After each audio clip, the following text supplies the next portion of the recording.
स्वागत है आप सभी का 23 सितंबर की करंट अफेयर्स की न्यूज़ में। ये सीरीज़ चल रही है यूपी पीसीएस प्री के लिए फोकस, लेकिन सभी एग्ज़ाम्स के लिए इंपॉर्टेंट है क्योंकि इसमें हम लोग वन लाइनर भी डिस्कशन करते हैं और डिटेल न्यूज़ भी डिस्कशन करते हैं। तो चलते हैं पहली न्यूज़ की तरफ। जो वीकली पिछले वीक का था उसका वो तैयार हो गया, वो वीडियो भी अभी कुछ देर में अपलोड हो जाएगा, आप लोग उसको देख सकते हैं। तो ये 3 वीकली वीडियो हो जाएगा और उसके बाद फिर एक मंथली वीडियो हम लोग करेंगे सितंबर का। इसके बाद फिर हम लोग पिछले मंथ्स का करेंगे क्योंकि अक्टूबर में एग्ज़ाम है। ठीक है, तो चलते हैं आज की पहली न्यूज़ की तरफ। तो ये न्यूज़ है, प्रधानमंत्री मोदी ने महाराष्ट्र में PM mega integrated textile reason and apparel park की आधारशिला रखी है। ठीक है, ये जो इसको शॉर्ट में हम लोग कहते हैं पीएम मित्र, ये पीएम मित्र योजना थी जिसके तहत कुल 7 ऐसे टेक्सटाइल पार्क की स्थापना करनी थी। अलग अलग राज्यों में अलग अलग जगह पे ये 7 होने थे स्थापित। तो इसके लिए कुल 1000 एकड़ की ज़मीन चाहिए थी और उद्देश्य ये रखा गया था कि कुल एक पार्क्स में 70,000 करोड़ रुपए का निवेश आएगा। ठीक है, तो निवेश का मतलब है कि ये पीपीपी मोड पे है। ठीक है, निवेश आने का मतलब ही यही है। तो उस क्रम में 2021 में इसकी घोषणा हुई थी पीएम मित्र योजना की, और अब जाके पहला पीएम मित्र पार्क स्थापित हो रहा है। और ये कहाँ स्थापित हो रहा है? ये महाराष्ट्र में हो रहा है, महाराष्ट्र के अमरावती में। ठीक है, तो पहला मित्र पार्क कहाँ स्थापित हो रहा है? तो अमरावती में। यूपी में भी होना है, यूपी में लखनऊ हरदोई के बीच में ये जगह अलॉट हुई है यहाँ पे। तो ये मेन लखनऊ ही बोलेगा, लेकिन यूपी में लखनऊ हरदोई के बीच में पहला पीएम मित्र पार्क की स्थापना होनी है। ठीक है, और ये इधर महाराष्ट्र में अमरावती में पहला हो गया है। ठीक है, टोटल 7 होनी है। और ये कर कौन रहा है? तो ये वहाँ पे एक संस्था है, महाराष्ट्र औद्योगिक विकास निगम। हर जगह कोई न कोई संस्था होती है, जैसे यहाँ पे यूपी में एपीडा है, ठीक है, जो रोड का काम करती है। तो इस तरह से हर जगह कुछ ऐसी संगठन है। और ये और सारे कौन कौन है? एक यूपी हो गया, एक महाराष्ट्र हो गया, 5 और स्टेट है जहाँ पे ये होना है। वो 5 स्टेट कौन कौन से हैं? एक है तेलंगाना, फिर तमिलनाडु, गुजरात। अब ध्यान दीजिएगा, ये वो जगह हैं जहाँ पे कपास और कॉटन इंडस्ट्री थोड़ी सी डेवलप्ड है।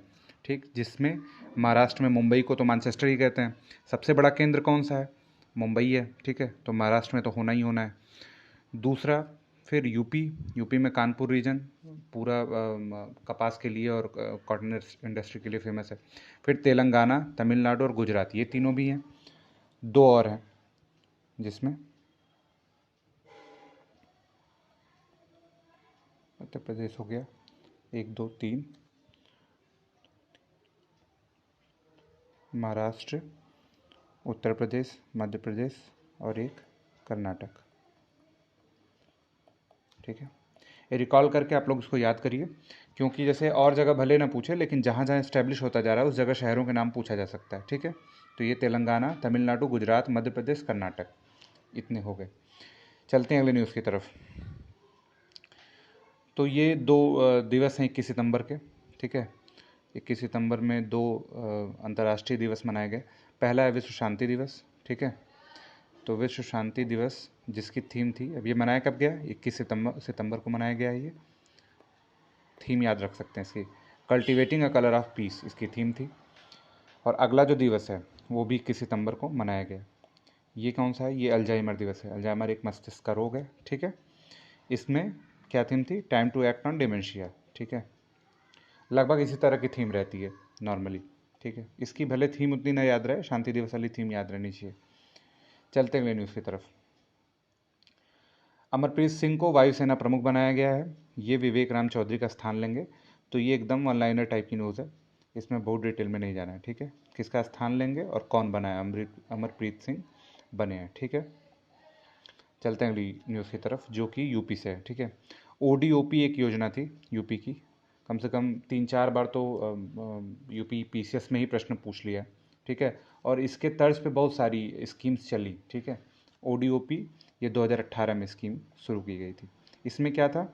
इसमें ये था कि जो भी पारंपरिक कौशल हैं, जो भी लोकल क्राफ्ट हैं, जो भी लोकल प्रोडक्ट हैं, उनके प्रमोशन के लिए एक डिस्ट्रिक्ट में एक प्रोडक्ट चुना जाएगा और उसका क्या किया जाएगा, प्रमोशन किया जाएगा, ताकि उसके मतलब मार्केटिंग हो सके, वो बिक सके, वो थोड़ा सा लाइमलाइट में आ सके।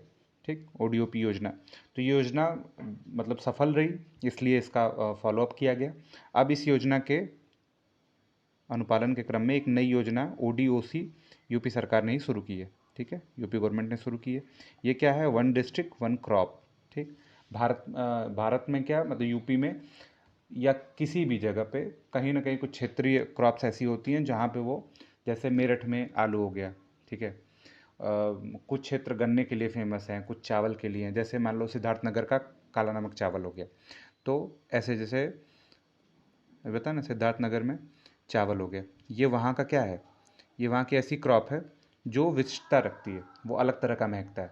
तो अगर उस क्रॉप को थोड़ा सा अलग से प्रमोशन दिया जाएगा तो हो सकता है वो काफ़ी आगे निकल जाए और उस डिस्ट्रिक्ट में वो कुछ ऐसे आमूल चूल परिवर्तन करने लायक हो जाए। ठीक है, इसी तरह का काम। तो ये ओडीओसी थी, वन डिस्ट्रिक्ट वन क्रॉप योजना, उत्तर प्रदेश की। ठीक है, चलते अगली न्यूज़ की तरफ। दूसरा वैश्विक खाद्य विनियामक शिखर सम्मेलन 2024 आयोजन हुआ। ये कहाँ हुआ है, तो ये वहीं हुआ है जहाँ, नई दिल्ली, जहाँ पे अभी क्या चल रहा है, जहाँ पे अभी खाद्य के लिए अभी हम लोग पिछले दिनों डिस्कस ही किए थे इसको कि खाद्य सुरक्षा और खाद्य के विनियमन के लिए। तो विश्व खाद्य भारत जो अभी हम लोग आयोजित कर रहे हैं, उसमें उसी के क्रम में ये भी आयोजित हो रहा है। और कौन इसका प्रसंस्करण मंत्री, ये चिराग पासवान। हम लोग जब पिछले हफ्ते में इसको डिस्कशन किए थे। ठीक है, ने वर्ल्ड फूड इंडिया का आयोजन हो रहा है नई दिल्ली में। इसी वर्ल्ड फूड इंडिया में ये वैश्विक खाद्य विनियामक शिखर सम्मेलन का आयोजन हुआ है। ठीक है, इसका विषय क्या है कि खाद्य सुरक्षा को कैसे आगे बढ़ाना है। ठीक है, खाद्य सुरक्षा इन द सेंस कि संरक्षा नहीं समझनी है इसको। फूड सिक्योरिटी का मतलब है कि सब तक फूड कैसे पहुंच पाए, इसके लिए। ठीक है, जबकि वर्ल्ड फूड इंडिया का क्या था कि फूड टेक्नोलॉजी और फूड के क्षेत्र में इनोवेशन क्या हो रहा है ये देखना है। ठीक है, इन दोनों में थोड़ा सा अंतर है। ये नई दिल्ली में हो रहा है। और ये जो था, इसमें स्वास्थ्य मंत्री जो हैं जेपी नड्डा, उन्होंने इसका उद्घाटन किया। ठीक है, चलते हैं अगले प्रश्न पर। तो ये वन लाइनर टाइप का ही है। जसप्रीत बुमराह 400 अंतर्राष्ट्रीय विकेट लेकर एलीट क्लब में शामिल हो गए। ठीक है, तो सब मिला के इनके पास 400 अंतर्राष्ट्रीय विकेट हो गया है। ऐसा करने वाले ये 10वें भारतीय गेंदबाज हो गए। ठीक है, और निरंतरता से चलते रहे तो हो सकता है बहुत सारे रिकॉर्ड तोड़ेंगे। ठीक है, हाईएस्ट विकेट टेकर अगर इंडिया में कोई है तो अनिल कुंबले हैं। ठीक है, चलते हैं अगले प्रश्न पे। केरल लगातार दूसरे वर्ष भारतीय खाद्य सूचकांक में शीर्ष स्थान पे बरकरार है। ठीक है, तो ये जो भारतीय खाद्य सूचकांक है, ये जारी कौन करता है, तो ये जारी करने वाली संस्था है, इसको हम लोग कहते हैं FSSAI। ठीक है, ये क्या है, ये भारत में खाद्य सुरक्षा और मानक, ठीक है, food security and standard authority of India इसको कह सकते हैं। ठीक है, तो ये हो गया फूड सिक्योरिटी एंड स्टैंडर्ड, मतलब खाद्य सुरक्षा और मानक दोनों का, खाद्य के संबंध में मानक स्टैंडर्ड भी डिसाइड करती है और उसकी सुरक्षा के प्रमाणन भी करती है। आप देखते होंगे किसी भी प्रोडक्ट पे जो खाने वाला है उस पर इसका प्रमाणन रहता है। ठीक है, और ये स्थापित कब हुई थी, ये 2006 में इसका एक अधिनियम आया था, सांविधिक निकाय है ये। अधिनियम का नाम था भारतीय खाद्य संरक्षा एवं मानक अधिनियम। ठीक है, 2006 से ये 2008 में स्थापित हो गई थी। ठीक है, इसने ही भारतीय खाद्य सूचकांक ये जारी करती है और इसमें केरल पहले स्थान पे है। केरल के बाद है तमिलनाडु और उसके बाद आश्चर्यजनक रूप से जम्मू कश्मीर तीसरे स्थान पे। ठीक है, अभी ये विस्तृत रिपोर्ट आना बाकी है। ये जिस दिन पूरी रिपोर्ट आ जाएगी, अभी तो ये जैसे ये जो सम्मेलन चल रहा है, ये जो भी चल रहा है ना, ये वैश्विक खाद्य विनियामक शिखर सम्मेलन, इसी में ये रिपोर्ट अभी पेश की गई है मंत्री द्वारा।